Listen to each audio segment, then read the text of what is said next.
twaronse akaryo ko gushikiriza ukuntu leta yanka gukorana n'ibisata bitandukanye bijejwe gukingira agateka kazina muntu na cane cane umuhinga yigenga ajejwe gukurikirana uko agateka kazina muntu mu Burundi kifashe. Twaronse kandi akaryo ko kwerekana ko leta y'u Burundi yashizeho amategeko acinyiza umwidegemvyo w'amashirahamwe aharanira agateka kazina muntu, aho twasavye ko ayo mategeko yosubirwamwo.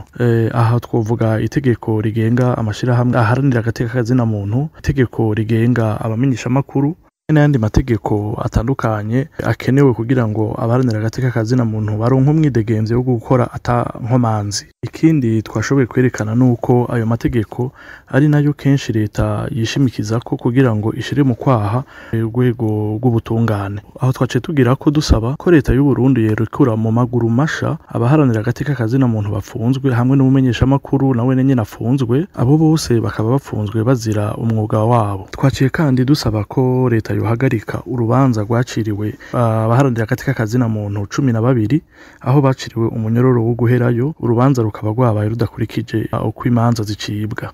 Twaciye dusaba kandi leta ko yokwirinda gukingira ikibaba abikekwa ko bakoze ivyaha ku baharanira agateka kazina muntu. Aha twovuga abaharanira agateka kazina muntu 3 bagandaguwe, abandi 3 banyurujwe bakabura irengero, hamwe n'uwagerageje kugandagurwa. Ivyo vyegeranyo vyatanzwe bizofasha ivyo bihugu bizoba biriko birasuzuma uko agateka kazina muntu kifashe mu Burundi kumenya amakuru akwiye uko agateka kazina muntu kifashe mu Burundi, hama bafatiye kuri ayo makuru nyene bashobore kumenya ivyo bosaba leta y'u Burundi gushira mu ngiro kugira ngo agateka kazina muntu mu Burundi gashobore kunaguka.